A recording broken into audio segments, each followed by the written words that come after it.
कलाहांडी पीड़िता चांचल्यकर बयान पर जोर धरी राजनीति। कलाहांडी जिला घन जंगल में युवती को गणदुष्कर्म घटना राज्य राजनीति को सरगरम करिछि।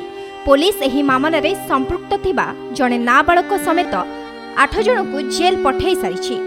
भवानीपाटना अग्रवाल डॉक्टर पांको जाइली चेकअप करने से चेकअप कर सारा बस स्टाण्ड को आसिली से सुभद्रा बस ड्राइवर ललिंद्र सबर से मो सहित देखा कर से मत लिफ्ट देला लिफ्ट दी कर आणुला ललिंद्र बस ड्राइवर जानी हाँ जानी तापर से मत लिफ्ट दी कर आणुला दुई थर कॉल आसला दुई थर कॉल आसला को हाँ मुझे जाऊँगी कहला आउ पहुँचुची कहला तापर आसला ब्रिज जंगल पाखु से गाड़ी को स्लो कर बनमालीपुर पाख स्लो करदेला गाड़ी को स्लो कर रखीदेला 6 जन पिला आसिकी मत किडनैप कर जंगल भीतर को नहीं गले।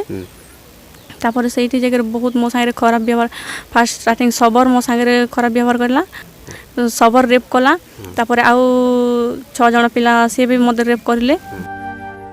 किंतु लिफ्ट देइथिबा मुख्य अभियुक्त ललिंद्र सबर तांको इशारारे दुष्कर्म होइथिबा नै पीड़िता जनक बयान देइछंती। एहाकु नै राज्य बीजेपी पक्षरु अभियुक्त को पुलिस शासक दलर प्ररोचनारे घंट घोड़ाउथिबा अभियोग होइछि।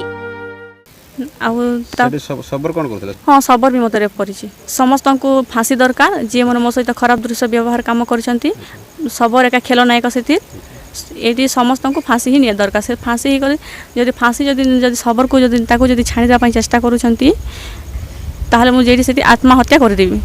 से सबरटा रिक्वेस्ट करूथला छाड़ी दिया भाई बोली कर कहूथला बोली पुलिस जेहेतु कहिजन सेटा दादा थिला बोली कहउछन ता ऊपर कोन कहबे? सेटा सब फॉल्स गुडा सेमती फॉल्स करिछि तार तो खलनायक से तो सेमती करिछि सेटा फॉल्स मारी कर मते छाड़ी दे बोली कहउछि। हां सब प्लानिंग तार।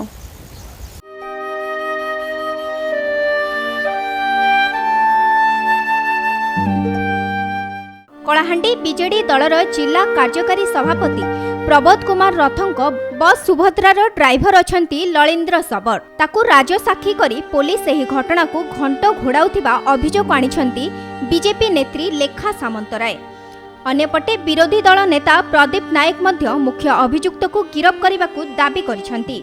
आज मु स्टेटमेंट देखुले झीर जे जो सबर ड्राइवर विजु जनता दल उप सभापति जिलार तांकर ड्राइवर होइतिबा कारण तांको से माने सहाय्य करछंती ताकू अरेस्ट करा जायनी राजसाक्षी कराइछि।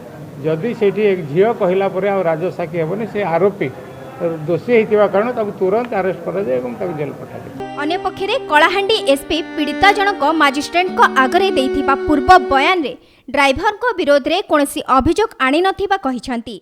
तेबे पुणी थरे बयान रेकर्ड करी कार्यानुष्ठान नियाजिबो बोली एसपी कहिछंती। आमे भी से विक्टिम जो जुनागढ़ केपीएस केस रे जो हेतला तांकर स्टेटमेंट में वायरल वीडियो देखिछु तापर हमें इन्वेस्टिगेटिंग ऑफिसर और गोटे लेडी ऑफिसर को तांकर स्टेटमेंट रिकॉर्ड करबा पई पठाइछु। जेहेतु प्रथमे जे एफआईआर रे ना 161 स्टेटमेंट रे ना 164 स्टेटमेंट रे से जियो ललिंद्र सबर नारे एलिगेशन करि नथिला नथिबा जोगु आमे तांकर किछि इन्वेस्टिगेशन करि पालुनी। एबे जेहेतु ललिंद्र सबर नारे एलिगेशन करूचंती से जियो आमे से स्टेटमेंट बेसिस रे इन्वेस्टिगेशन करिवो एविडेंस कलेक्शन करिवो और सीरियस स्ट्रिंजेंट एक्शन नेबो नियाजिवो। जदि अभियुक्त ड्राइवर को गिरफ करा न जाए तेबे बीजेपी पक्षरु जिलापाल ऑफिस घेराव करिवे बोली चेतावनी देइछि दल।